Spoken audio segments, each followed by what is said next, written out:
Come to kneeling with one knee in front. You can pad the back knee if you want. Let yourself shift forwards into the front knee, hands on the ground, and then begin to glide forwards and backwards into the bent knee and into a straight leg. The knee only bends to about 80%. The leg doesn't have to straighten as you move back.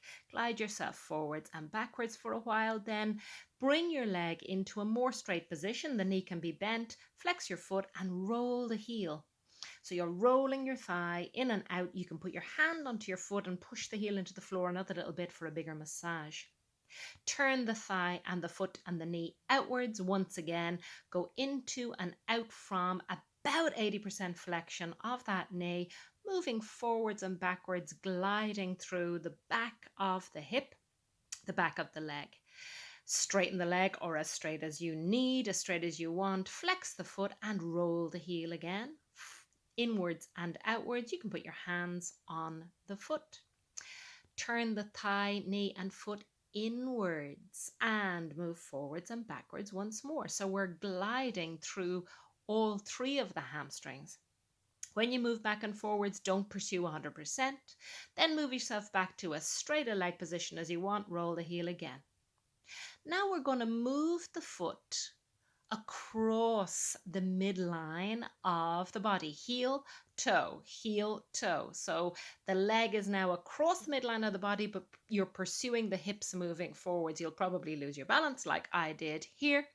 And then bring the foot back to the position it started in, and then continue to heel toe that foot all the way out to the side until you're going to get an adductor glide. Press your hand inside your knee. Make sure your pelvis is facing as forwards as it can, and then move towards and away from the bent knee with the adductor gliding and stretching. Bouncing in towards the knee and out again, and then move all the way away into a semi-straight or straight leg. Do a little side bend. Always finish by internally rotating both of your thighs, doing a half a little sit back, and don't forget to do that on the other side. Remember, we're not pursuing 100%. We're going 80% in towards the knee. We're not trying to get a big stretch when we straighten the leg. We're simply trying to glide in and out of the position. Second, this time in 1919 kneeling, press your back foot into the ground and keep your pelvis facing forwards. The feeling here is upright. You don't want to collapse. You want your pelvis to stay facing forwards. Your head is lifting upwards. So this is for the front of your back hip. So we're moving forwards and backwards again, but not quite so far. Don't let yourself collapse. Don't let your pelvis tilt. Really keeping a little bit of tension through the front of your body, and you'll feel that in the front of the hip and the front of the thigh. Let yourself move forwards. Feel what you can feel in the front of your hip and your front of your thigh without collapsing, and then give it a little rest by moving back, sitting back, about a half sit back, and don't forget to do that on the other side. So remember, this is about staying upright, moving forwards and backwards, but upright. Hamstring strength. Lie onto something. So I'm using my trainer. It's a nice soft trainer, but you could use a rolled up towel or a mat. You could use a yoga block and place it underneath the front of one hip. Straight leg, lift and lower, not too high, not too far. Then go from straight leg to bent knee with the thigh off the floor. Straighten and bend, thigh stays off the floor. With the knee bent, we lift and lower the thigh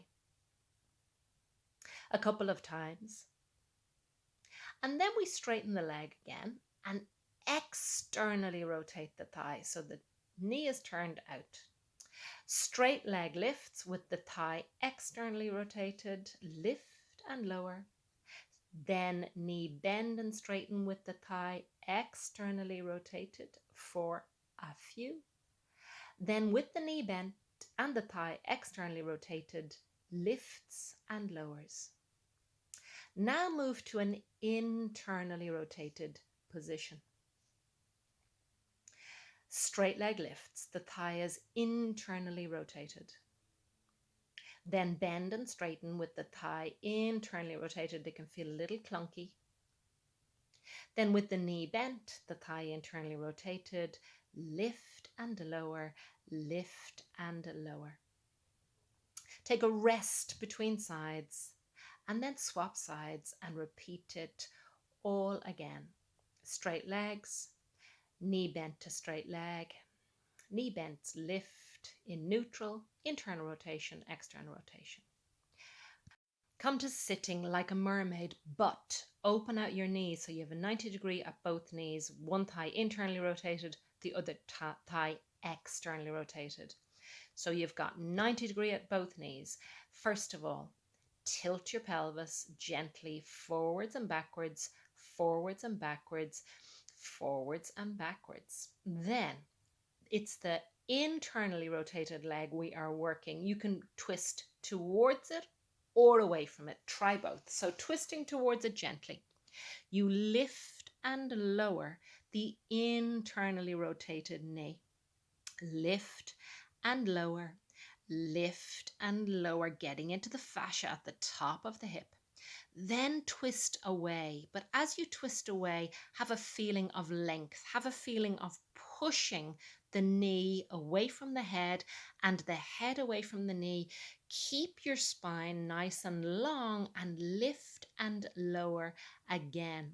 So we've got a long line from the back knee all the way up to the top of the head, and we lift and lower, lift and lower, lift and lower, trying not to collapse, also trying not to go into full extension.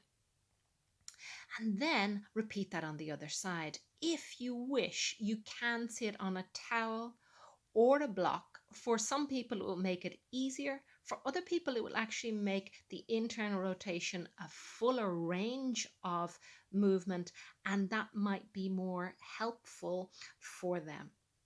Repeat all of it on the other side.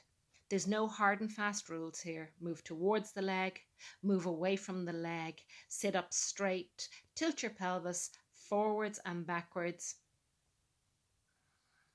Always staying long through your body instead of collapsing into the pelvis.